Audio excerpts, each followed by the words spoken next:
Join us on the 8th Pan-African Pyramid Global Awards 2025 and 11th Anniversary Bonfire Dinner, recognizing and awarding Pan-Africans who selflessly fought and defended the rights and freedoms of the black race globally. On 30th August 2025 at Fair Hotel from 2 p.m. Dress code, strictly pub t-shirts or traditional stroke African wear. Theme, One Africa, One Passport. United States of Africa, USA. Book your dinner card now. Table for 8, 3 million. Platinum, 1 million. Gold, 500K. Silver, 400K. Bronze, 150K. Call 0757 342317 or 0782 342317 to book your dinner card online now. Umuntu ngumuntu ngabantu. I am because we are. Come, let's rekindle our roots. Africa, don't agonize, organize. Powered by Fairway Hotel, NBS TV, Afro Mobile, Lupa Radio Foundation, JJK, The Spy Uganda, Detective UG. They move on the ocean for almost a year. They have their food, everything. They move from China to Indian Ocean. They visit areas, as Professor said, they visited India, Cape Town. So they draw the map, which encompassed almost all the parts of the world after that exploration. So from there, they have their own maps, very detailed. They are not crying for these people, for a Google map. They are not using these atlases. They have their own. Why do we always cry for the whites? And moreover, when you look at that map, the Makata projection, Makata projection is very inaccurate. They only use it for navigation, most of the country. Hey. But because there is another kind of map that we would have used instead of crying. There is the Azimuzo equidistant map. Azimuzo? Yeah, Azimuzo equidistant map. Why is it called equidistant? Because that map was initially the Greek and the Romans used such maps in BC. Then when the Roman Empire collapsed, the ideas a bit collapsed. Then another Arab philosopher, geographist, cartographer was called Al-Banini. Al-Banini? Yes. It was around 937 to 1025 AD. He revived the knowledge of the Greek Romans, the Ptolemy, the Anaximander, and the others. Being rude. Younger nations have so many problems. Hey. So the moment you try, Machiavelli said that it's better to be feared than loved. So instead of being feared than loved, if you cannot be both, instead of being loved, Frenchmen, what they love, you rather be feared. Jesus was loved, they crucified him. We respect those people so much. When you go to countries like Brazil, Brazil, one of the leaders who modernized Brazil was called Juscelino Kubitschek. Juscelino? Kubitschek is the one who even transferred the capital from Rio de Janeiro to Brasilia, who even constructed Brasilia with a master plan of the city, how he likes it to be. So that guy said, he was reproached by the American president, by then I think it was 87, it was Eisenhower, to preserve the Amazon.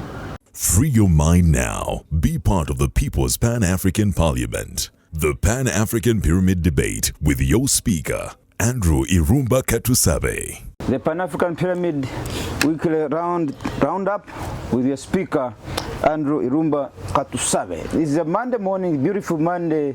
We are seated here at Satellite Hotel in Kisasi on 30th August 2025 at Fair Hotel from 2 p.m. is the 8th Pan-African Pyramid Global Awards. We expect great speakers from Burkina Faso, Bishop Joshua Maponga, Comrade Ayoki Mathi from United States of America, and Dr. Wakawaka from Chicago, US. There is also my brother from Kenya here, across the border here, Comrade Gershom Ombunya Ankoda.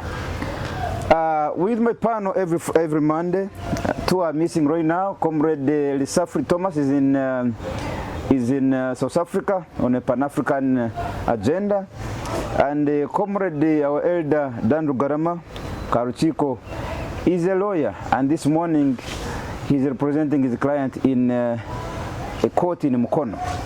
So we shall be missing him, but surely he'll be with us next week.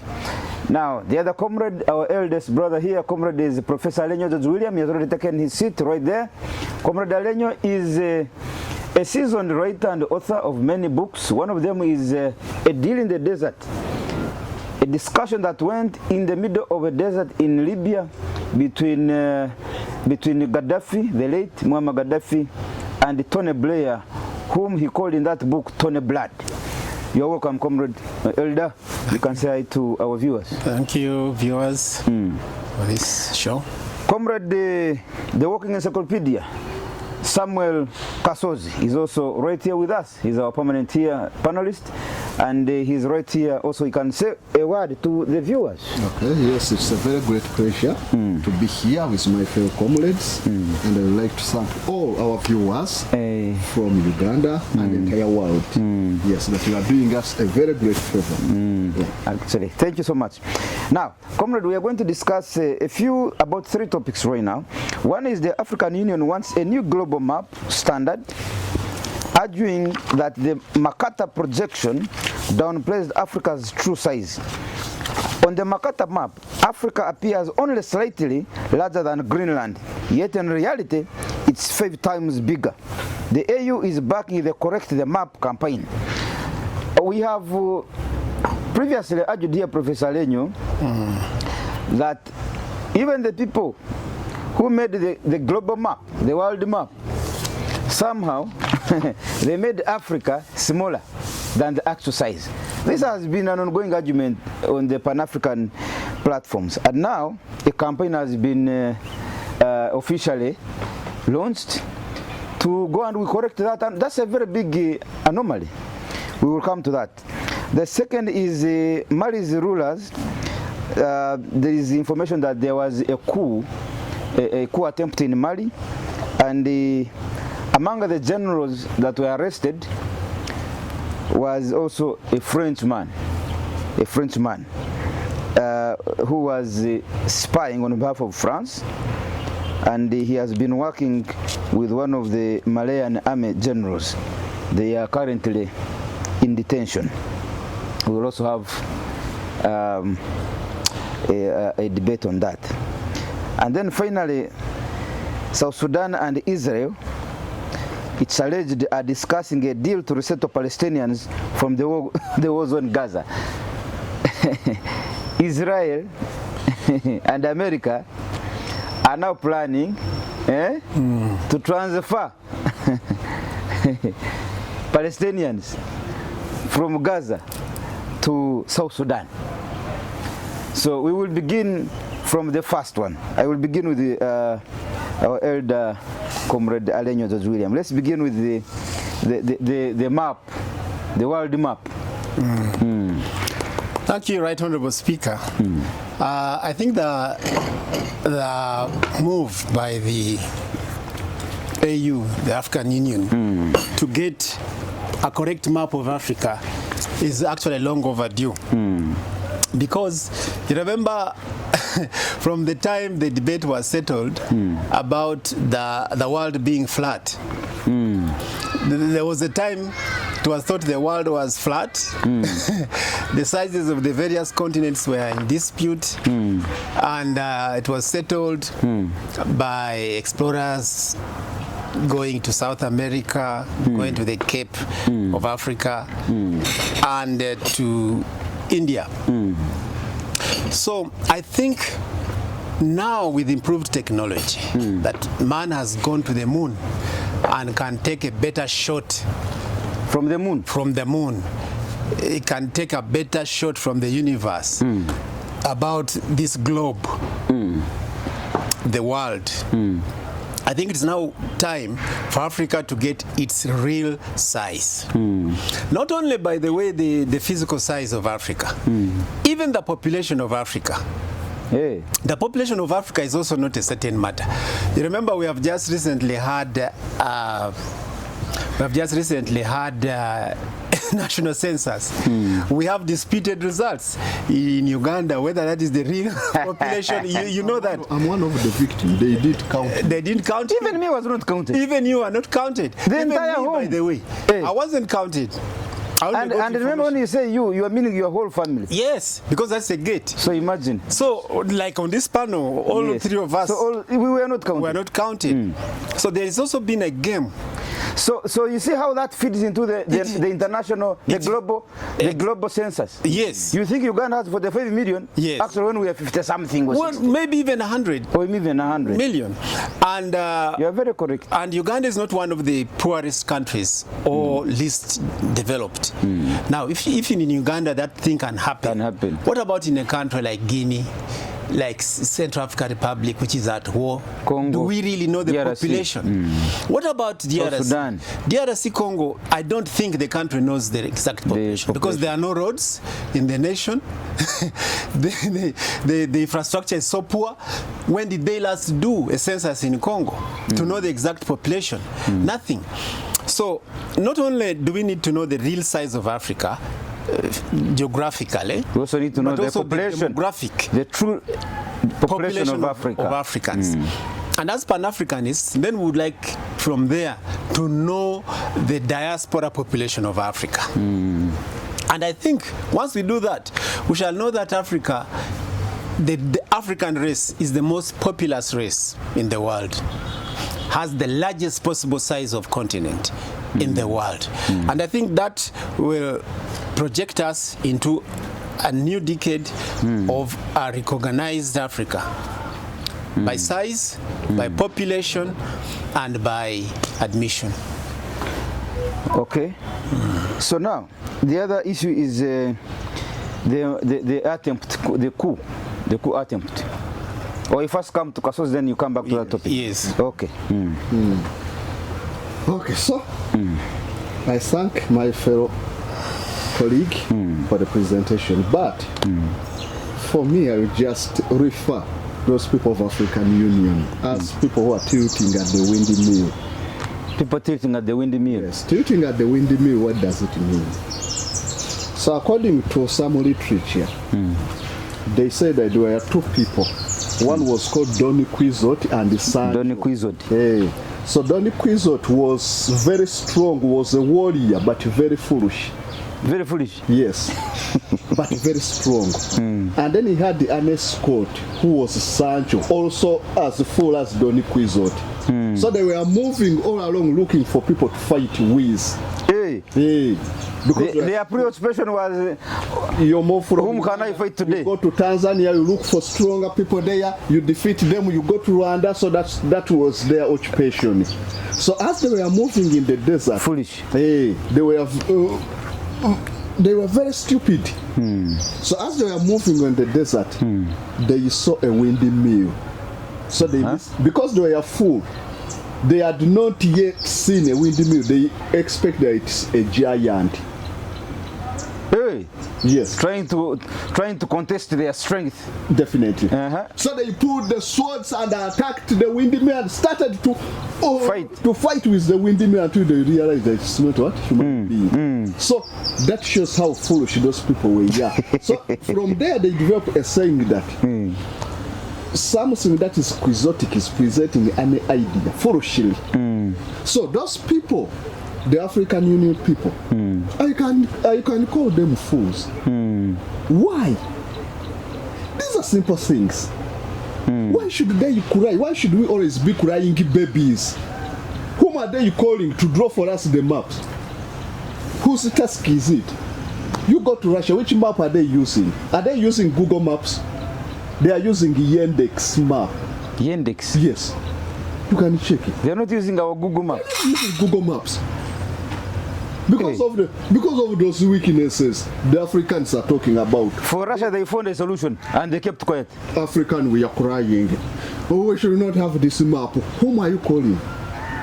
Whom do you expect? The Russians realized there is a politics there. They went and created theirs. In 2004, they created the Yandex map. It's the one they use.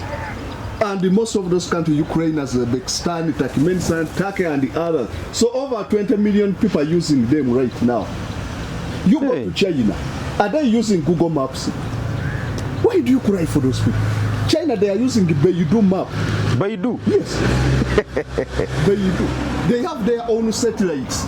For us, Uganda, we took our satellite, we just misused the money, and it was then what? It was almost demolished into the ocean. So for them, they have their satellites, they can cover the entire world, and then they map them. They have their accurate maps, the Beidou maps. So actually, African Union, Professor Alenyo, is crying to the same people who created this bad one to correct it. No, for us, we have no solution. That's the problem. We are crying to them, please correct this. But for Russia, they said, okay, you have made this one, let us make ours. China, the same thing. Beidou. And the others. How many people are studying cartography at Makerere University? Cartography? Hey, cartography.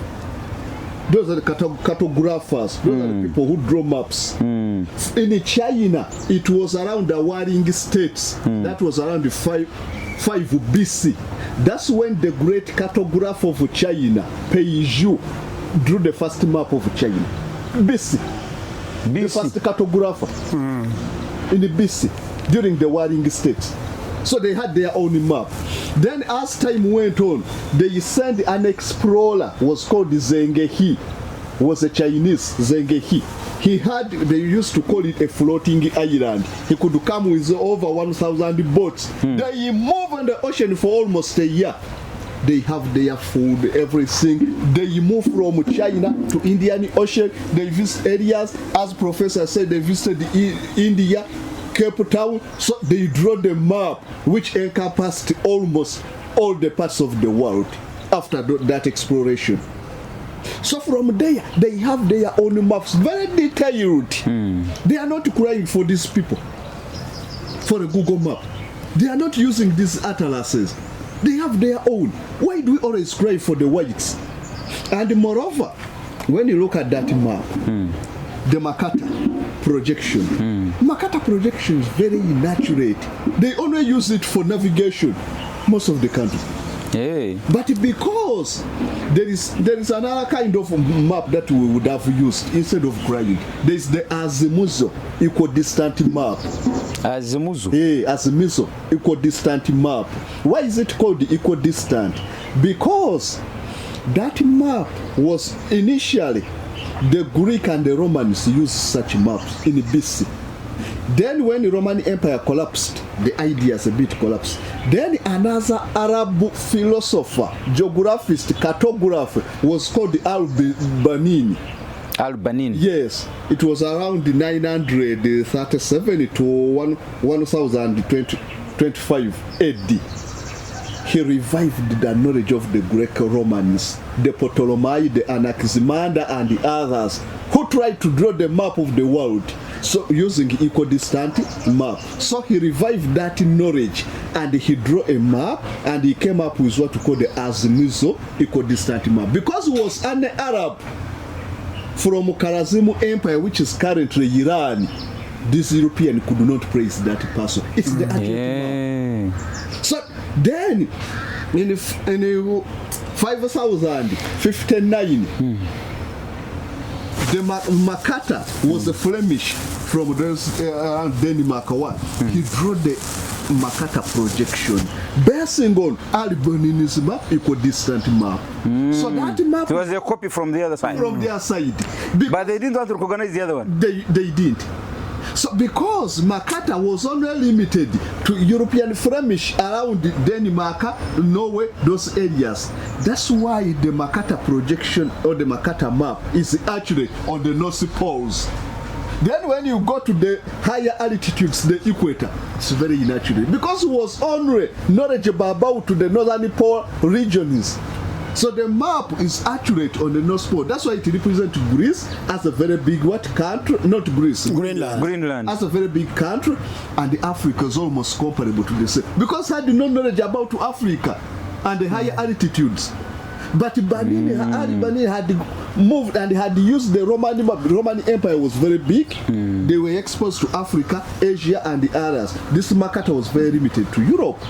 So that's why he drew a map which was only accurate in the polar regions. Then these other areas, they are not accurate. So why should we cry for that? We have very many alternatives. We can use azimuthal projection. Russia have been using it for so long until they adopted the Yandex map. Then why should we cry? Another thing, these people, if at all they were knowledgeable and they are not full, as I have said, they would have first put funding in developing our own satellites. So after developing the Gaddafi idea. Yeah, that's the Gaddafi idea. And that's what, because that's what Gaddafi wanted. A satellite. Well, they killed him when they were looking on. To map Africa. Okay. And also a satellite to improve communication in Africa. So I think... You see now when you want to call, when you are here, and you want to call somebody in Ghana, the phone has to first report to Europe. Yes. You plus something. Here it is plus 256. That's now Ghana is you don't know. So it, and the moment it reports there, they are tapping your communication. Definitely. And then they are getting money from you. Then how do you think? How are you going to safeguard your privacy, your safety, and everything when you are very weak like that? Those countries, they realize all those weaknesses. Russia, they are now using their own satellite, the GLONASS. Why don't we use the GLONASS satellites instead of using the GPS? Why do you always use GPS? GLONASS is there, Beidou is there, China. So they are now reliant as far as technology and communication. They are not relying on USA. For us, we are crying for USA and Europe, even for calling. So we should have first, the idea they would have presented.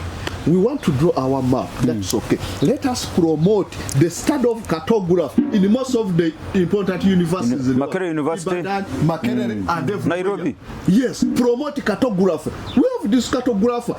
Those people who do the map, they just use their hands. Hey. The cartographer. Then as technology improved, they relied on what? Satellite images, and then they draw the maps. But we don't have even cartographer. They are here. When it comes to land surveying and the others they do, but we need to introduce them to what they call it geostudy, about geography. You study the geography of the world, the continent, and you draw the map. We should not correct those people. So African Union, they would have first agitated for increasing and making our cartographers so effective. Then after that, we develop our satellite system. Elon Musk is having a satellite of more than 2,000 satellites, the SpaceX. Russia is having, China is having. For us, we are seated. We are complaining. We are complaining. Should we always complain? So African leaders, that's the problem. Our problem-solving skills are very low. These people solve those problems long time ago in the BC. They could draw before Christ. Before Christ. After the warring states, it exists during the Zhou dynasty in China, 500 BC. Before Jesus, they were drawing their maps. But for us, we are crying. Those people are not developed as we are. And the bad thing is that we are crying to the same people who made the mistake deliberately to make the correction. So we want them to be the ones to correct us. The same people. We don't have capacity to correct our own, to do our own. The same people who refuse to use the azimuthal map, they constantly rejected that map, which is actually, they are now forcing us to use Mercator projection, which only projected the world based on the North Pole. North Pole. So we have to change. Why should we always be great to those people? So the problem is, let us also make our own based on the South Pole. The South Pole, we shall be relying. South Pole is quite far away. We shall be relying on the Antarctic continent. Okay. But we should be from the equator here. Yes. From the equator. Yes. We need to have satellites. They give us the image of the world focusing on the equator. Then from there, we can draw our maps based on the equal distances from the point to the pole. We have mentioned so much about satellites. And of course, African leaders like Gaddafi knew that that would be the future of everything developmental in Africa. a satellite for communication, a satellite for mapping the real size of Africa, and even for geological discovery of minerals. However, there is something that has always intrigued me. You just pick the map of Africa. Look at countries. Look at that country, Rwanda. Look at the size of Rwanda and look at the size of Burundi. When you look at the size of Rwanda on the map, it is almost the size of Mashishon Falls National Park. Have you noticed? Even Mashishon Falls National Park is bigger than Rwanda. When you take the National Park of Queen Elizabeth? Mashishon Falls. Mashishon Falls. Yes. Are you sure? Yes, because when you look at look at the map, juxtapose it on the region of Bunyoro where that yes, or take the map of Rwanda, juxtapose it on Buganda. Maybe I can add on that. Yes. Rwanda and Burundi.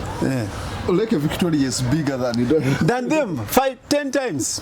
Yes. So when you take the map of Rwanda, also take Burundi, the two, then juxtapose it on Lake Victoria. See how many times it goes. Take it and juxtapose it on Busoga. Take it, juxtapose it on Buganda. So there's something very wrong. There's something very wrong. When you take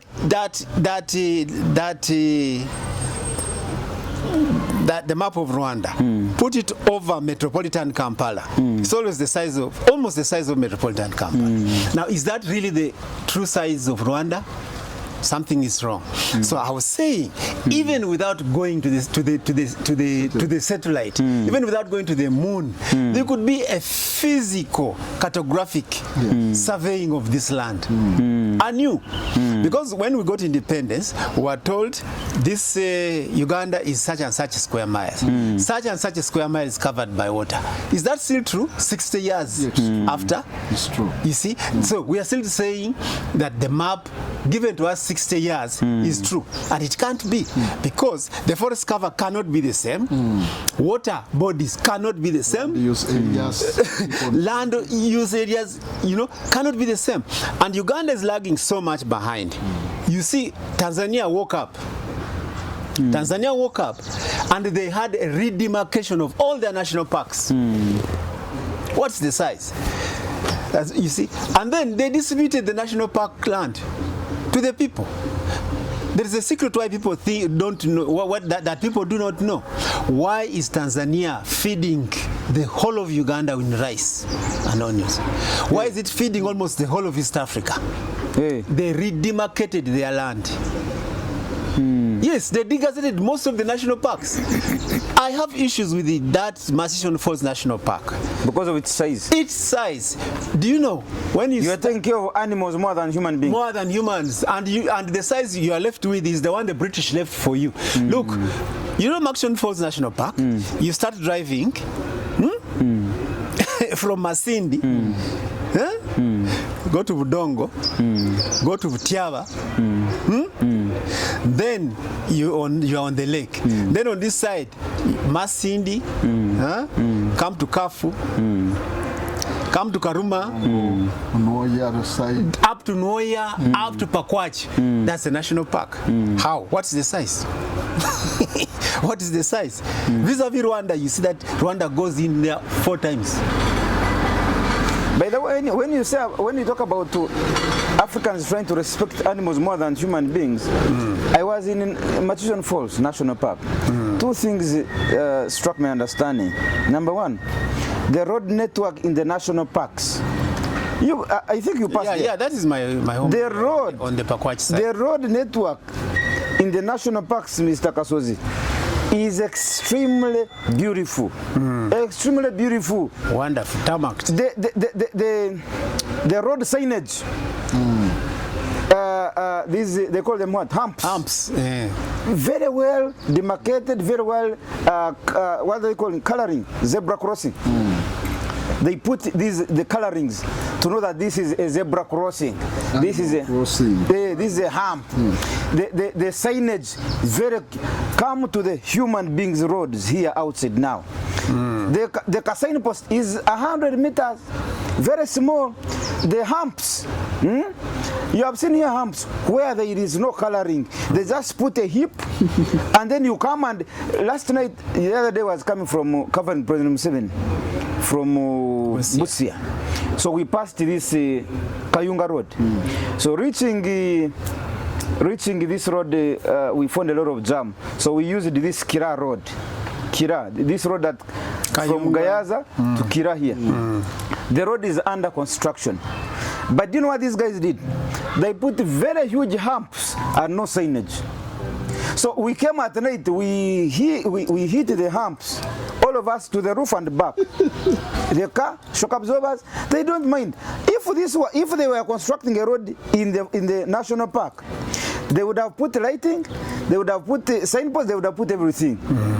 I saw this. Even the feeder roads, what they call feeder roads that enter into the national park. Forget about this main road that is tarmac. The feeder roads, they are well maintained, very huge.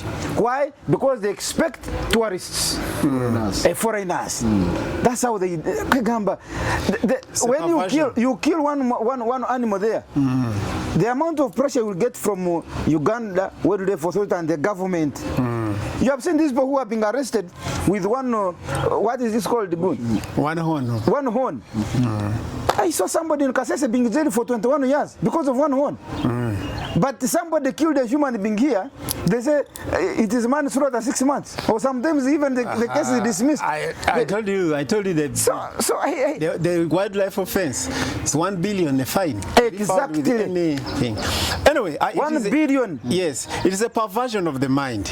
Right, Honorable Speaker, this is a strategy by the whites. When you are in Europe, you find there is racism. Okay?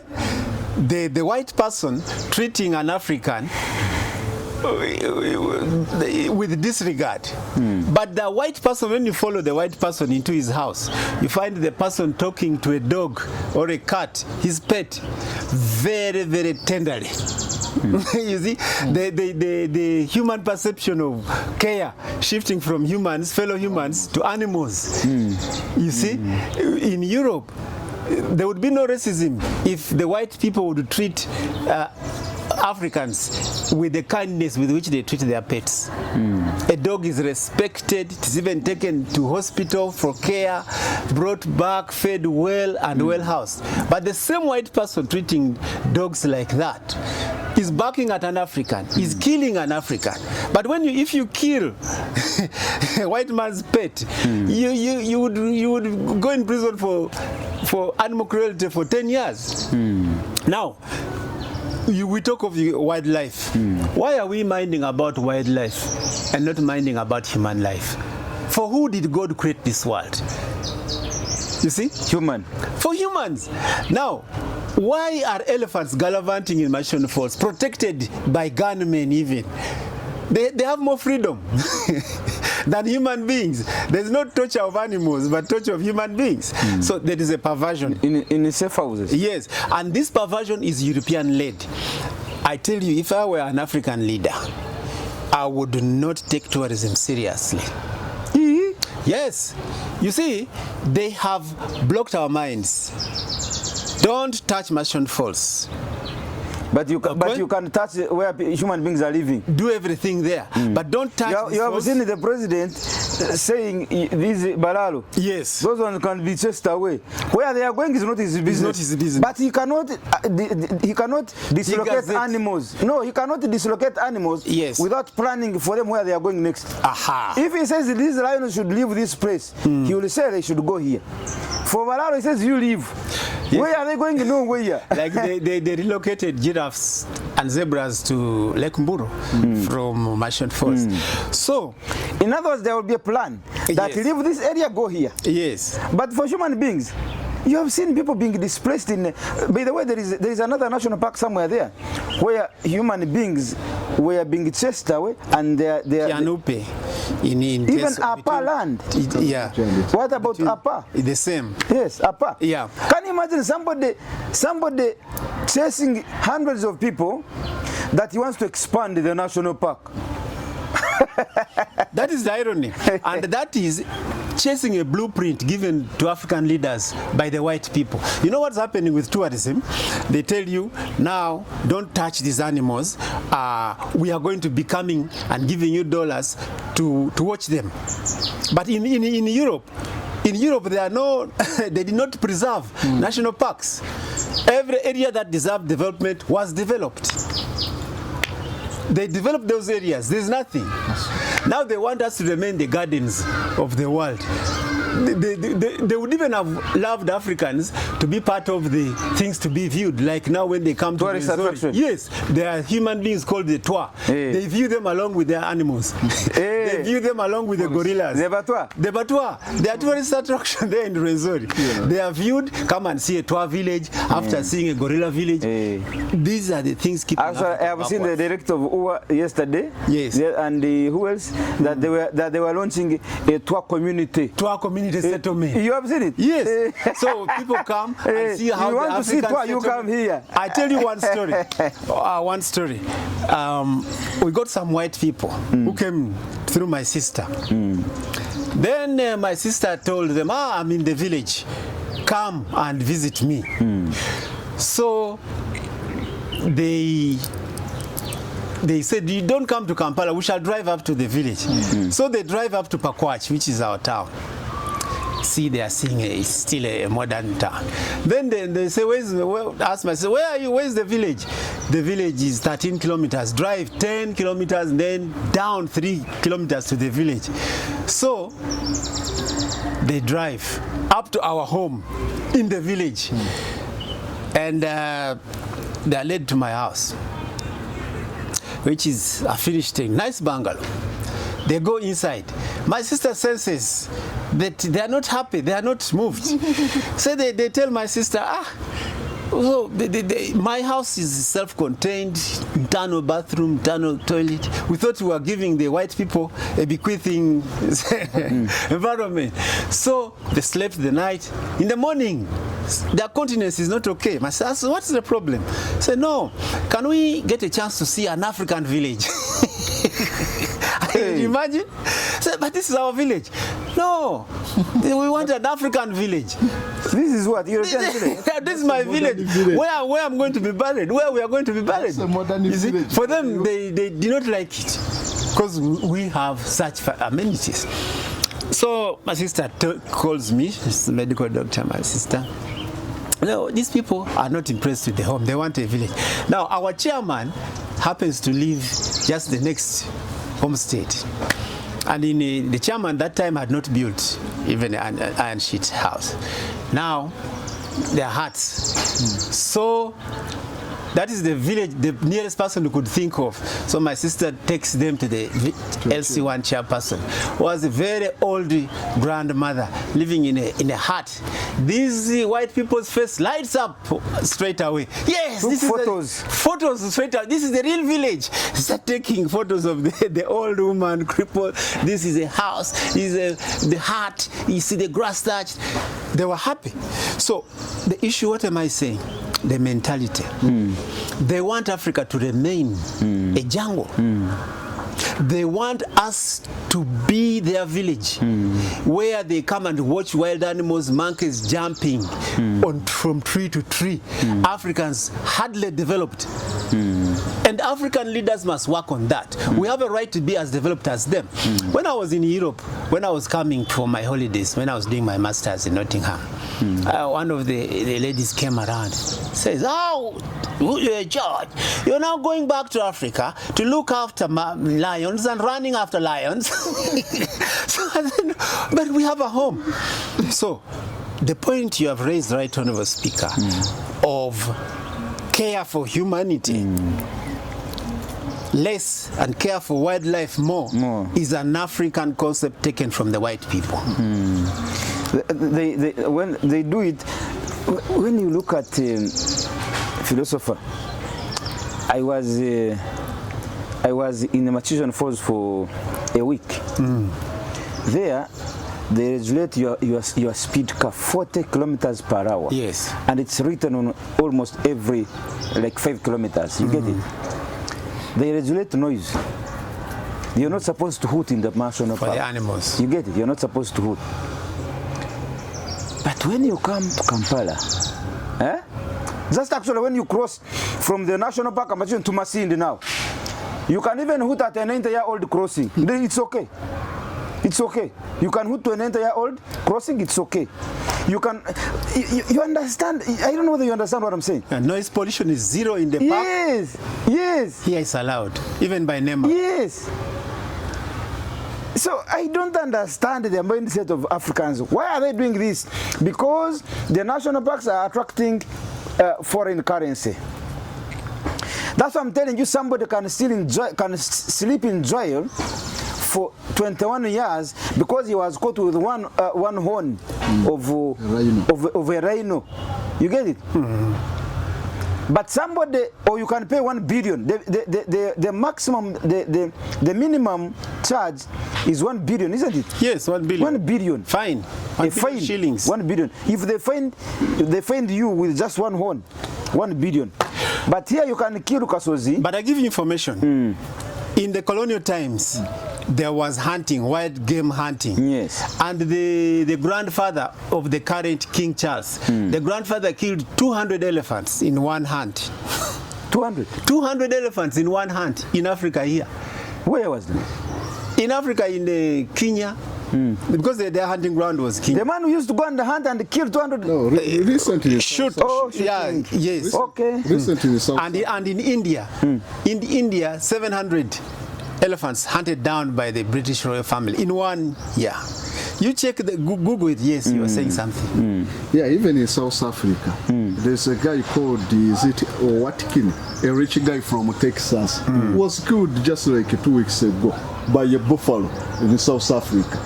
So he came for trophy hunting. Yes. Was hunting for buffalo. Then instead the buffalo hunted for him. Killed him. Killed him. So they do it. They do So it. for their pressure, for us, it's our role is to maintain those national parks For them to come and enjoy. So because African, we respect those people so much. When you go to countries like Brazil, Brazil, one of the leaders who modernized Brazil was called Juscelino Kubitschek. Juscelino? Kubitschek is the one who even transferred the capital from Rio de Janeiro to Brasilia, who even constructed Brasilia with a master plan of the city, how he likes it to be. So that guy said he was reproached by the American president, by then I think it was Eisenhower, to preserve the Amazon. Kubitschek said that preserving environmental preservation is a luxury of rich countries, not poor countries. We need soya beans, we need what? Then why should we preserve the Amazon when we can use the same forest? So for his point, yes, we are not saying that wildlife is not, but people's life should be a priority. A priority to wildlife. So that's the problem with African leaders. And we are so much passionate about European leaders and Western leaders. Whatever they say, they are people, everything, we take them as very superior. Check the Ruto now. All the time is going to Washington. All the time is. I think they should give him a dual citizenship. Yes. Because so much passionate. So that's the problem. We cannot implement policies aiming which are pro people. We are implementing policies which are foreign inflicted or based. So that's the problem. Okay, let's move to the next topic. Comrade Professor Lenyu, South Sudan and Israel are discussing a deal to resettle Palestinians from the war zone Gaza land. You see, Palestinians are in their home. America and Israel do not want them there. So they are trying to use money to come and convince African countries here to come and settle them at a price. By the way, they are discussing how much do you want. Just like Trump has been discussing with Rwanda and Eswatini, sending hundreds of illegal immigrants in America. That people in your country, you don't like them, you don't want them to be there, so you look for a certain poor country, Eswatini, and you say, please make your price. I want to send these mad people to you. I want to hear your opinions on that, Comrade I think you must understand where America as a nation is coming from. As a nation? Yes. The country proposing this is the United States of America, which itself is a country that was created by such means. Because the area they now occupy as the United States of America was a place for Red Indians, the native Latinos. That was their country. But a group of people from Europe, Anglo-Saxons from Europe, went and occupied the land, killed and massacred the Indian population, propagated themselves, and then have a nation called the United States of America. So, see where they're coming from. Another nation, Australia. It was a land for the Aborigines, black people. They just got a shipload of ex-criminals and ex-prisoners from Britain, took them to Australia, started a colony. Today Australia is a very big nation. You see? Then I was watching a documentary about how the Israelis resettled in Israel. They started with about 98,000 Israelis in their native land, and then they reoccupied the whole of Israel as we know it today. Take the Palestinians themselves. When we talk of a Palestinian, most likely is an Arab. They also went at a certain time in Judea and Samaria, in the land of Israel, and then after Islam was invented, then they propagated that land and they became a nation. So what am I saying? I'm saying it's not new that a group of people can settle a land and then make a nation. So it is possible, yes, the Palestinians can start with about 100,000, be brought to South Sudan, an area which is vacant, like South and North Kordofan, and then Darfur. Then they become in about 100 years, they become a very powerful nation of Arabs within Africa. So yes, that possibility is there. I've given you how many countries have settled. In South Africa here, if the ANC had not fought very well, the Africans had already settled in that part of the land. They had settled. The blacks in South Africa were becoming foreign. Up to now, when you go to Cape Town, you may not believe that you are in Africa. An African country. You are not in Africa. You are not even in a black nation. If you go to some certain parts of Cape Town. Now, what do I say exactly about the settlement of the Arabs in South Sudan? I think that settlement would be creating a problem for the future. Would be creating a problem for the future. How? First of all, the people are not native. The people are not native to South Sudan. There will always be hunger within themselves to go back to their promised land. To go back to their ancestral land. Because you are going to document them. They are going to know which year they have come into South Sudan. They are going to tell their children who were brought here as slaves this number of years ago. So, and then the problem in South Sudan, there is animism between the Christian South and the Muslim North. So when you put the Palestinians in the South, then maybe you should depopulate the area of the Christians, push them into northern Uganda. Because there's going to be immediate war. What is the war in Darfur about? You've seen the people from Darfur, they are blacks. And they're Arabs. They speak Arabic, but they are black. And that's what the war is all about. There was a genocide against them by Dagalo's forces, rapid response, under Bashir. So, if they are even to choose a nation, they should not choose. They should not choose. They should not choose a troubled nation like South Sudan. I have a proposal. if the boundaries of Berlin Conference can be redrawn, these 140 years, let the boundaries be redrawn. Let us have a new state, a Nile state of Africa. One state from Egypt, Sudan, South Sudan, Uganda, Rwanda, Burundi, Kenya, the Nile Valley.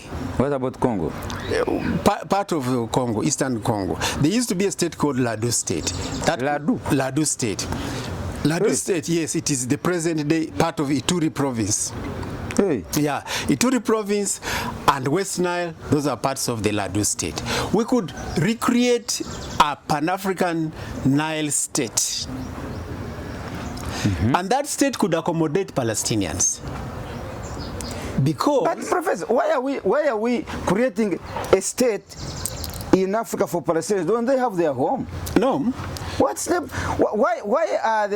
why is Israel and America displacing people in this modern day, and we are the ones now looking for a solution from the other continent? What about where has their place gone anyway? 1948. If you're talking like that, why don't we create a state in America for them? 1948. Because it's them fighting them. Yeah, 1948. What happened? 1948, Europe created a state for displaced Israelis, persecuted all over Europe. That is the state we now know as Israel. Has it? Israel. I've just been watching a documentary about that, how Israel was created. You see, Israelites from the Bible times had been spread all over Europe.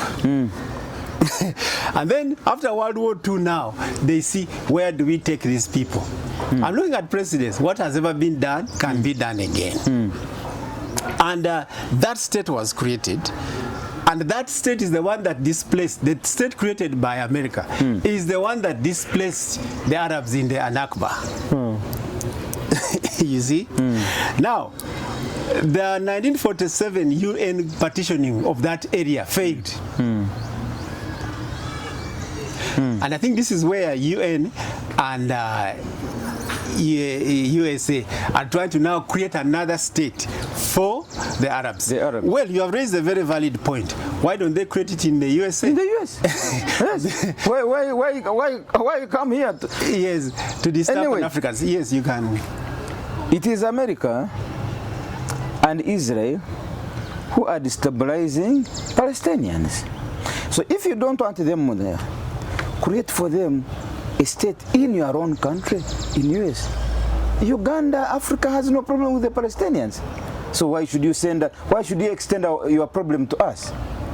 Just like they are doing now with the Eswatini and Rwanda.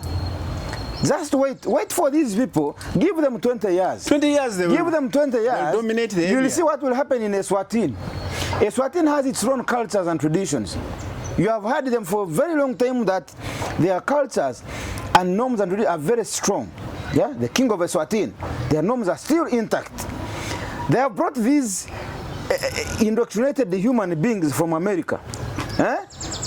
You will hear them after 10 or 20 years starting to claim their rights to sleep with any body of any gender they want. They are from America, homosexuals. They will come to us and say, if I want to sleep with a fellow man, I should have my right. The same America will be putting pressure on Eswatini government to allow them to do what they want. You get the point? You have failed to manage them there. You are spreading your problems here.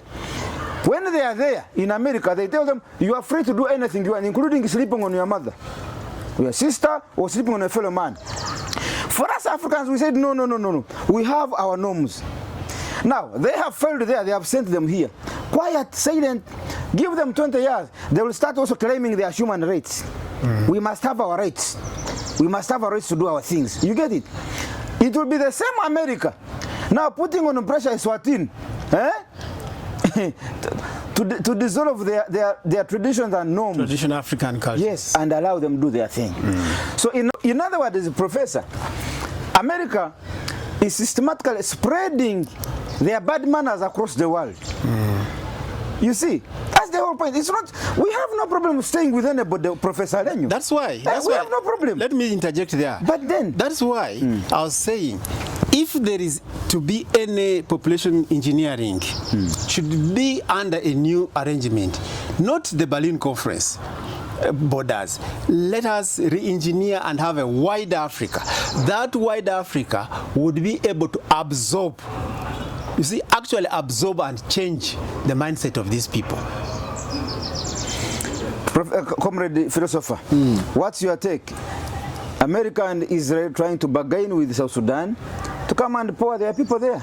Okay. So and generally, the idea of America, Trump, sending the illegal immigrants in Eswatini, in Rwanda, and Rwanda, I have been respecting Rwanda as a strong Pan-African, but Rwanda has accepted these people because of money, not because of any other thing. It's not about humanity, Professor Ling. Yes. No. Money. Because if it was humanity, yes, Kagame would have said, no, these are our brothers, we don't even need money to bring them. No. Money is a different thing. But here, Trump is very clear. Tell me each person how much you want to host them.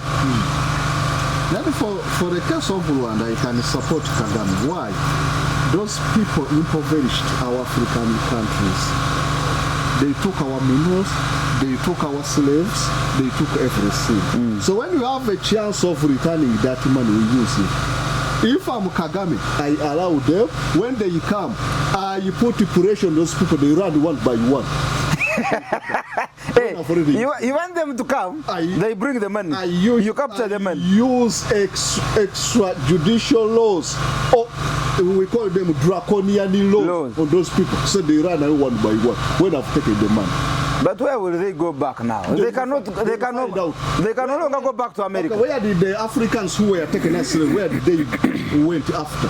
They're in Liberia. So find where. This is what now America will do. Okay. If they realize that you have taken them and taken their money and they are putting them back, now they will go and start planning against you, a coup against you in your country, in Rwanda. No. They will now sponsor. They will now start sponsoring opposition. Enough African leaders are now wise. They'll find another boyfriend. That is China and Russia. You threaten you call the Chinese and the others. That's the good advantage. America dominated the world during a unipolar, when America was the only superpower. Yes. Now they don't have that monopoly. That monopoly of dominance. Mali is now mistreating the Frenchmen and the elsewhere. You stage a coup, I arrest them. I chase away the French because the boyfriend, another new boyfriend, the Russia, working is there in Mali. So the moment you threaten me because of that, I call Russia, I call China.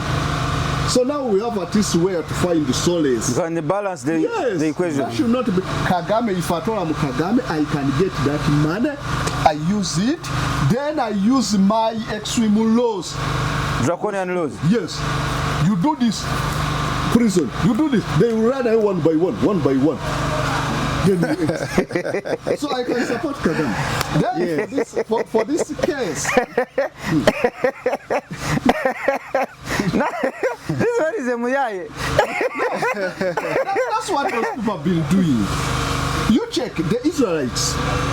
How many Israelites were chased from Spain? Yes, during the Inquisition. They were killed more than 100,000 from Cordoba, Spain. They were chased away. Spain was the first country to chase away Israelites. Inquisition. How many were chased from Armenia, from Poland, from Ukraine, from Russia? The pogroms, the program which were intended to persecute Israelites. For them, they persecuted them, they chased them away. Now, they had no solution. They proposed to resettle those Israelites in Malta. Then the Israel refused. They proposed in 1903 to bring them to Kenya, Mau escapement, and part of Uganda. It was called the Lord Chamberlain, who was the Secretary of Foreign Affairs, 1903. Then they refused. Sion the Aziz and the other Israel, the Zionists, James Wisman and the other. They refused to come to Uganda and Kenya because they wanted their native land. Why are you chasing Tanzania from their native land to other countries when you yourself you refuse? So that's the injustice of those people, especially the whites. That's why very many people now are turning against them. And this Europeans will contribute to the fall of the United States because they are the guardian fathers of those people. They are the one doing all those evils when the world is watching. Then for the case of USA, those people went to USA, but they went there willingly. They are not forced. They went to Australia. They went there just from the orders that you were prisoners, so it was called a penny colony. Penny colony? Yes. A colony that was a product of transferring prisoners to those places. That one is okay. But why do you force these people? When you look at the UN Convention, is it UN Convention? It was 1963, the Genocide Convention. So the moment you displace people forcibly, then that is tantamount to a genocide. It's an offense. Yes. We saw what was called the Srebrenica massacre. Srebrenica massacre. Massacre in Bosnia. What is that, Srebrenica? Srebrenica in Bosnia. massacre. In Bosnia and Herzegovina. Yes, go. Okay. Why Milosevic was taken to ISIS? Because of the Srebrenica. Very many Muslims were killed by the Slavic people, the Orthodox were killed, and they were displaced. So it was termed as a genocide. Then why are you displacing the Palestinians from Gaza? That's genocide. But those people are keeping quiet. The world is watching. Then why are you sending them to? So America and Israel should be charged for genocide. But they have already been charged, and Netanyahu already has a warrant issued against by South Africa. USA protected them. It is already a warrant from ISIS. USA protected them. US did not ratify the what? The Rome Statute, which from the ISIS. So those people, they take laws the way they like. So you cannot displace Palestinians to another place. When you people, you sat in the UN General Conference 1947 and you said that Israel should be restored to their respective place. They have their history, everything there. The Palestinians also from the Canaanites. The Palestinians originally from the Canaanites. Then the Muslim Empire found them there, but they are Canaanites originally from there. So why do you displace them? The same people, okay, you want to, why is it that they are failed to resettle the Kurds in Iraq and Turkey? Why do you want to displace these people when you have not displaced the Kurds in Iraq and Turkey? Saddam Hussein killed them, Chemical Ali and the others, but they never displaced. Why do you want to displace the Palestinians?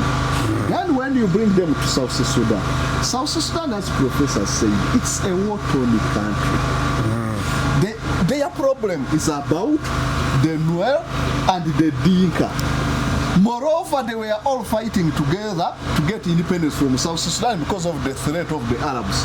They are Christians, but after getting their independence, the same Christians started fighting against one another. The same black people who share the same color and blood. Then what if you bring in the Semitic people? How will it be? So those people will end up creating another problem that will last and destabilize Africa for so long. Then why bring them to Africa? Yes. So you should find a solution. Russia is big. 60 million square kilometers. Yes, Russia had a reasonable number of Jews, and they are very many. And these Jews, most of them, they had settled in those countries after Second World War peacefully, and very many refused to come to Israel. Very many Jews, they refused. So why did you accommodate those people from those countries where they are instead of creating the state? So because they also fear those people and the nature of the Israelites, they could not accommodate them, chase their way. So why are you chasing the Palestinians? Why don't you accommodate those people in your countries? US should accommodate. They are very big. Russia is very big. US is very big.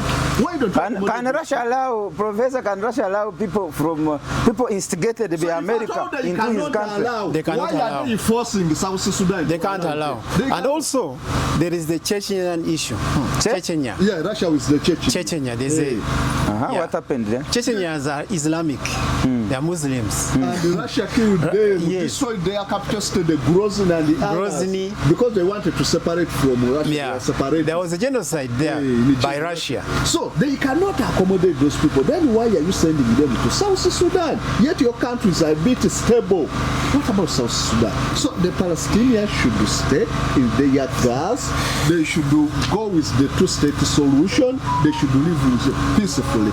Then from there, they will go to West Bank. And now they have started constructing illegal settlements in West Bank. They are going to chase away the West Bank. When the US is watching, so that's the problem. They have carpeted the place. Yes. They are reconstructing. So that's the problem. Well, Okay. You are saying something. you see, we have to. That's why I go back to his point. His suspicion about why the African Union Commission is talking about correcting the size of Africa. Now you see, this is where they are headed. People have been saying, why do you bring them to Africa? There is no space. Now you see somebody is engineering a concept that, no, Africa is actually bigger. South America. Yes, that is the thing. On the map, they are showing Africa is small. Yes. When it comes to where should we put them, now Africa becomes large. Now they are going to bring another map of Africa because he has said, why don't they take them to America? They are now going to release a map of Africa. Showing Africa is bigger. Much bigger. This is the thing. And they will even show. But even African population is still smaller compared to the You have a lot of unused land, Yes. virgin land. Yes. Hey. That's what is. Whenever me, I'm always whenever you see someone raising that voice, those people say, "Why African Union? Where have you been? Where is this thing coming from that the map is bigger?" You wait. They are going to show a very big, vast land in South Sudan. Say this land was not even captured. Yes. Even now, when you look at the map of South Sudan, you know it's almost 2 times bigger than Uganda. They are going to say it is 5 times. And then they are going to say it is neither South Sudan nor North, because it is in the Nuba Mountains. You know, the Nuba mountain area is very vast. Actually, Darfur is too big that 70%, yes, 70% of Sudanese, North Sudanese, are Darfurians. They always say there is this area, it is vacant, no man's land. And I sense a foul play. You see, John Garang, De Mabior, thought of a one Sudan. Yes. The word Sudan means land of the black. And there are 2 countries in Africa which were created by the British. By the way, this Sudan was created by Americans. You remember the Sudan Act? South Sudan. Me, I was very surprised. I was following international matters. How Bush brought about the South Sudan Pact. That created South Sudan. From nowhere. They passed the Sudan Peace Act, that South Sudan will be a nation. And remember, very many other places feel like the Biafra, the Katanga, Yes. and the others were frustrated. They never gained their independence. So from nowhere, Sudan. they passed the Sudan Peace Act. So it seems this idea of resettling Gazians was some 30, 40 years without us knowing. Because they just gave the nation, and after giving the nation, they did not allow it even 1 decade of peace. Immediately, British started saying, the Nuer are fighting the Dinka. They started sponsoring that war. They gave, Riek Machar, I think, is married to a white woman. He's educated, Western educated, from nowhere. The elimination of Garang, from nowhere. They did not. Garang died in a helicopter crash. Yes. Well, why do you say he was eliminated? That was an accident. The many crashes we have seen. Yes. And afterward, they testified that we It was a Daga Hamajesko, who was a UN US Secretary General in Congo.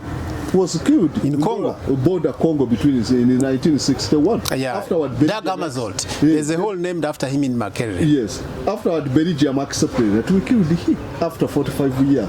So you wait. So Garanga was killed. I thought Garanga thought it was just an accident from Kampala going to Juba. The easiest accident, the most peaceful assassination you can do is an aeroplane crash. You go to Kenya and see how many crashes are always happening in Kenya. Francis Ogolas, the last. Hey. The Vice President Saitoti. Hey. You see, even road accidents, the smoothest assassination that leaves no question is aeroplane, number 1, and number 2, DC road accident, number 3, ship wreck. like the one that killed the billionaires, was thinking of it. Yes. You know, just one you mean person. the Titanic was also there? Yeah, there was a millionaire who had an issue there. On the Titanic? Yeah, on the Titanic. Astor was the richest person by then. Yes. Jacob Astor. So they simply wanted to kill that one man. That one. They killed the entire. JP Morgan bought a ticket, but he did not go. By these other rich people, the Jacob Astor and very many others, they died. I thought it was just an accident. It was when you there was a foreplay. You see, when you perform like a road accident and you do it very well, no suspicion will ever be. Like the elimination of Diana, Princess Diana. Nobody will ever raise any issue because it was a car accident. That's how Idi Amin also attempted to do the Archbishop, because he had that briefing that when you do it smoothly, no claim. But unfortunately for him, the IOV, everybody refused to sign it. To sign the document. An accident. Yes. Okay, comrades. Finally, the military rulers in Mali say they have arrested a French national on suspicion of spying for his country in an alleged bid to destabilize the country. In a statement read on national television, the junta claimed that the suspect was working on behalf of the French intelligence service. The French national has yet to comment on the allegations, and France, Mali's former colonial rule, has responded. The junta also announced the arrest of 2 generals, including Abbas Dembele, who is said to be popular among Malian soldiers. Abbas Dembele, a general, is incarcerated alongside a French spy, allegedly. Mali, Burkina Faso, Niger, I think they were under French colony. Yeah. But even when they have now gone into self-rule, still these people are influencing. I was in Burkina Faso on my 4th day. I saw a lot of armor on the streets, and a lot of young people were on the streets, sleeping on the streets, not going to bed. So I was a bit inquisitive. I asked, what's the problem? They said, these French guys are still sponsoring some pockets of insurgencies, and Traore is dealing with them decisively. You know, a decisive attack, when you just attempt, the moment he gets you. And for those kinds of operations, they are not even announcing them. Not even covered. They are not being covered, but he's on them. But France has never accepted that the Sahel region guys should have that self-rule. They still come and influence. And the biggest problem is all of them, Mali, Niger, Burkina Faso, and so on, they have all passed almost the same laws in regards to their minerals. All the contracts that France had signed prior to these guys, all of them were cancelled. They tell you today, you need to sign a new contract that is fair to the country. The biggest share should be for the country, not for you, the businessman. So if you accept that, deal done. If it's not, so for them they are trying to use some backdoor methods. Remove him, kill him, then they bring a puppet who will allow them to come and exploit it like they want.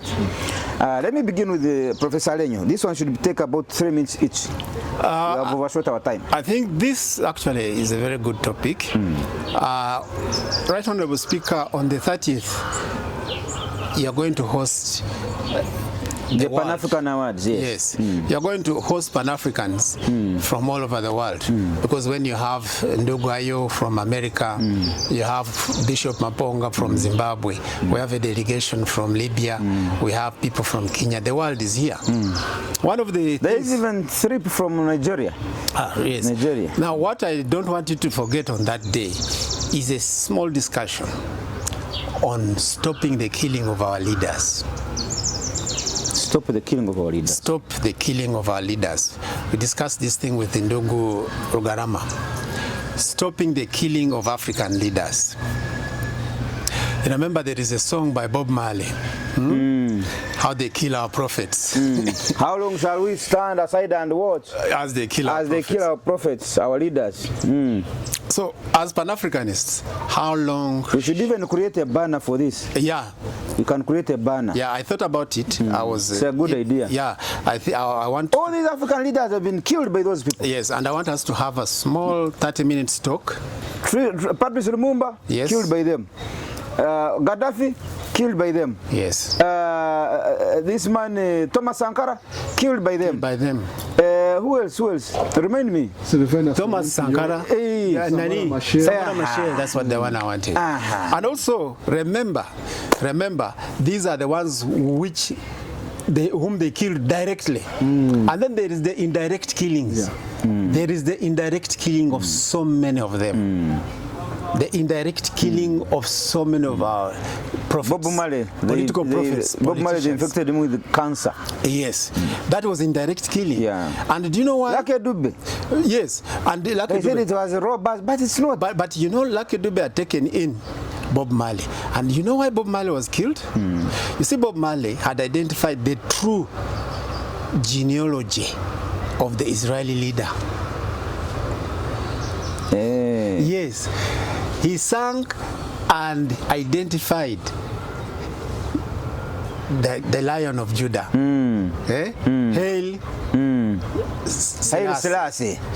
You see? And all these leaders in Israel now do not have a biological Iron Lion lineage. Zion. Yes. Remember that song? Pick the Iron lion. Lion Zion. Like a lion Yes. in Zion. Yes. Now, But Professor, you also know some music. You know some reggae music. because it is a liberation theology. That is patriotic. Now, like Dube had taken over from Had fused Bob Marley. that. Yes. Yes. Just like you see Bobby Wine here took music for politics and he has some lyrics. Yeah. Tugambire ku Jennifer Kobukambwe. That was Akaluru Tekatwaula. Aha. Yes. Those are things. So that's the only music of Bob Marley I like are those revolutionary ones. Yes. Now, why he had to be eliminated? He was an Pan-African prophet all over. Listen to his song, Africa Shall Liberate Zimbabwe. Yes. So he had managed to trace and say the real son of King Solomon, who can biologically be proven, was Haile Selassie.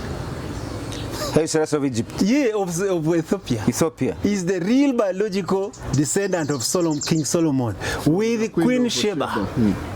I see. Queen Sheba. Yes, and that thing could not be disputed. So he was saying the real person who should sit on the throne in Jerusalem is. Haile Selassie. They had to eliminate him.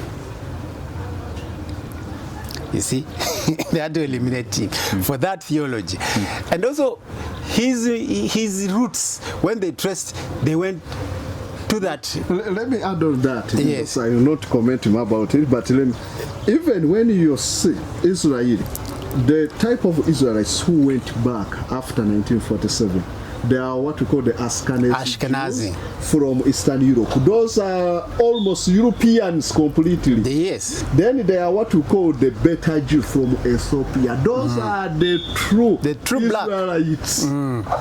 Who went with Queen Sheba Yes. and multiplied in Ethiopia. That's Yes. why even the oldest surviving Bible, leaving apart the Jew Bible, but the oldest is with the Coptic from Ethiopia. That's where Haile Selassie was coming. Yeah. Hey, this Bible here is not the oldest. The oldest is in Ethiopia.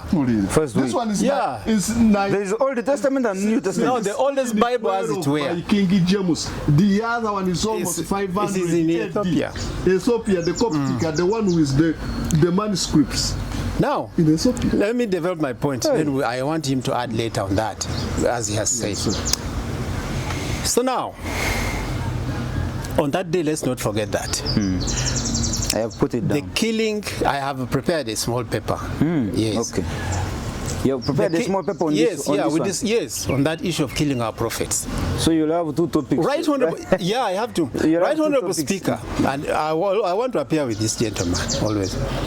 Right, honorable Speaker, the attempted coup in Mali is a continuation of the process of eliminating African leaders. And it is going to even be more lethal because France has only got a stockpile of 5 years of uranium. Just 5 years of uranium. And then France goes into darkness. Hey. Yes, the nuclear reactors will not have raw materials. Manufacturing nuclear weapons. Yes, they cannot. And even just lighting the city, the coldness. Because uranium, France used to get uranium from Mali and then sell to other European nations at a higher price. Now, the Malian issue is a direct response from Putin. Hey. Yes. Russia is fighting the Europeans, the French, via Mali. If you want to fight Europeans, you only fight two countries, the French and the Belgians. These are the people you fight. And these are the people who fight for Europe. Belgians are the most notorious people. They fight for Europe. Now, attempted assassination of Malian president, attempted assassination of the Burkina Faso president. Traore. Yes. And the other, Guinea. These are going to be a constant. But remember, we also have to put a question mark there. There's the Wagner forces of Russia. They are in Mali. And they want always to say they are performing. How do you always say you are performing? You account for your presence. You create a false coup. Then you say, we have crashed this one. In Luo, we say, like in Uganda, we have been creating false bombs. Yes, false ADF to account for the fund. Yes, and then the foreign people sponsoring the security says, President, you were finished if we had not crashed this one. So in our language, you have a Oda. Yeah, it's called Doyokor, you know? Doyokor, chest kor ngati. Doyokor ngati. Meaning what? It means, you know, someone is pretending. You see, one time the rabbit was pursuing some animal. The animal entered into a pit. Rat. Yes. When it entered into the pit, and they were saying, but why are you taking long to capture this animal in the pit? Then the rabbit would very cleverly pluck off its own hair from its chest. Kore. Says, I'm about to catch it. You see? I'm about. You see, this is its hair. I'm just about to catch it. You see the hair here? You see the hair? I'm about to catch it. Just like when the government was playing games with the coin. With the coin. They say, now we have got his guitar. We have got his coat. His coat. These are his boots. These are his guitar. Actually, this is his assistant, the most commander, Ongwen. Ongwen is already with us here. Yes. And we got his saucepan. He had just eaten supper. We have the saucepan here. UPDF displays the saucepan. Comrade philosopher. That's wonderful. So that is what the Wagner forces are also doing to get money from Mali. From Mali. Because remember, the uranium which France used to get, they are now the ones getting and taking to Putin. So So it means still Mali is not yet free. It's not yet free. You are free from France, but you're not free from Russia. The French will tell you, oh, President, you survived the coup yesterday. But we have arrested the We have arrested the general. Arrested so and so. And they make sure that a funny call is made to the general, a girlfriend, what, and then say, you general, what were you doing with so and so? I don't know that person. Oh, you are arrested. And then they go behind and tell the president, by the way, forgive him. We have you reconciled with him. So these are the dynamics and politics. So I wish the Malian president well. I wish the Burkina Faso president well. I wish the Guinea president well. But they must be cautious that they could also be made now to start capturing their own dear friends within. Like Dembele was a very popular leader. Dembele. Yes. Even that's how Sankara was shot by Blaise Compaoré. These were schoolmates, home village mates. But to bring friction between the two, they started creating so many situations which made Sankara almost order arrest of Blaise Compaoré, and Compaoré acted faster and shot him.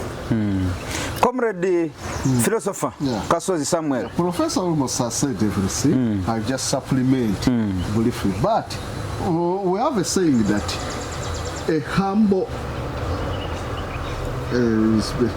then maybe a humble enemy is better than a rude saint.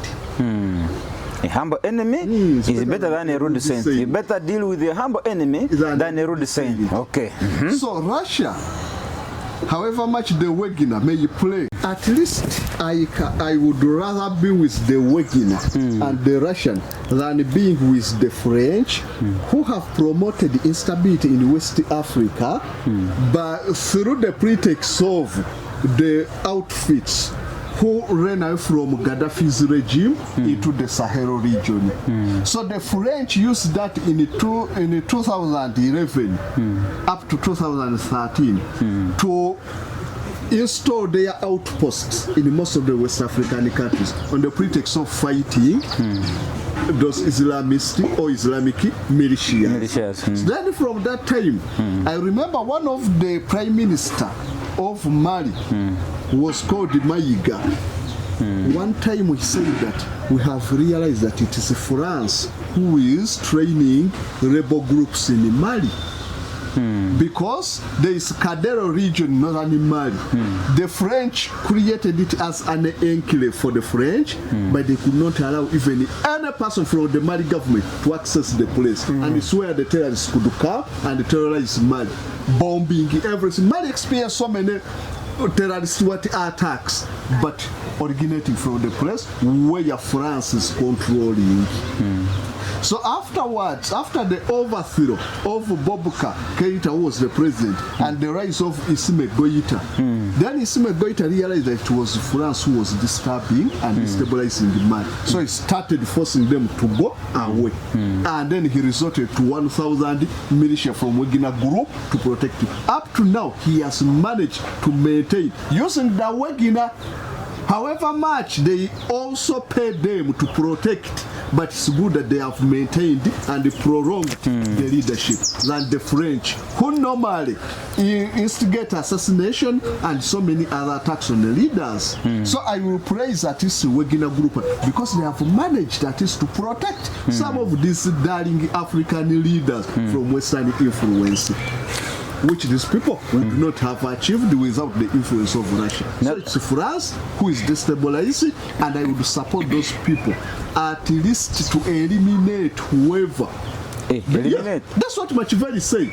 Younger nations have so many problems. So therefore a prince should not escape being rude. Younger nations have so many problems.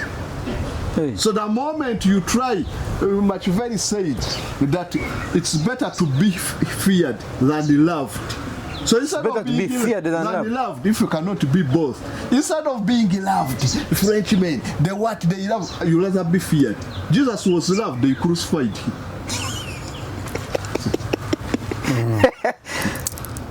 Comrade Philosopher Kasozi, the Working Encyclopedia, and our elder Professor Alenyo Jojuel. It's always a very great show, actually, having 3 or 2 or 5 of us here on this panel, the Pan-African Weekly Round Table. 2 of our guys are missing, but they will be with us in the next few shows that we're going to be doing. 30th August will be the Pan-African Pyramid Global Award. That is the 8th edition, and we shall also be celebrating our 11 years in existence. And I hope to see you there at Fairway Hotel. If you've not yet got your dinner card, please do call us on our numbers on this screen, very screen. These numbers are also on our posters. You can call us and secure an e-card. You can also get a physical card at Fairway Hotel reception or at Satellite Hotel, the sauna reception down here. My name is Andrew Irumba Katusabe, your speaker, and we are saying one Africa, one passport. One Africa, one passport. One Africa, one currency. Don't agonize. Organize. One Africa, one currency. One Africa, one currency. One Africa, one currency. Africa, we need our own satellite. Africa, one satellite. One satellite. That is what today I was coming and I thought of it. That phrase, one satellite. One satellite, one Africa. We must have our own satellite. Why are we debating on? And we are complaining. You see, the other day we are playing CAF, Professor. Because DSTV, multi-choice, is not owned by Africans, although it is headquartered in South Africa. But these guys chose for some time not to run our games. They were actually replaying Premier League games on DSTV. It was only after a few days that now they brought. But even when they were bringing, they brought them on the most least channels. If you realize CAF games are being run on SuperSport, the least watched channels. You get it? But their Premier League channels, I mean their Premier League games when they started last week, this week, they're all over. Why? Because it is their thing. You can't complain. Yeah, definitely.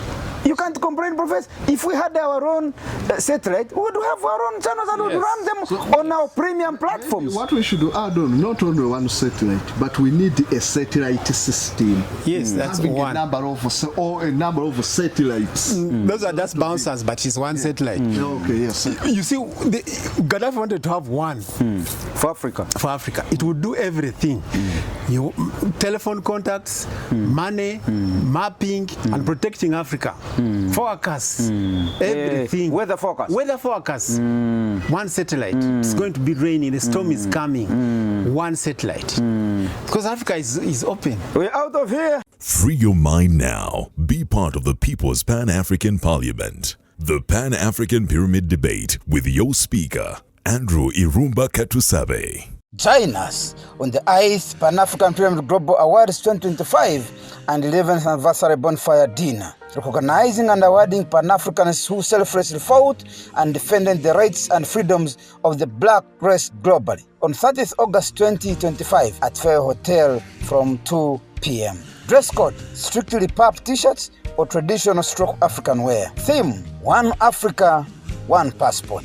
United States of Africa, USA. Book your dinner card now. Table for 8, 3 million.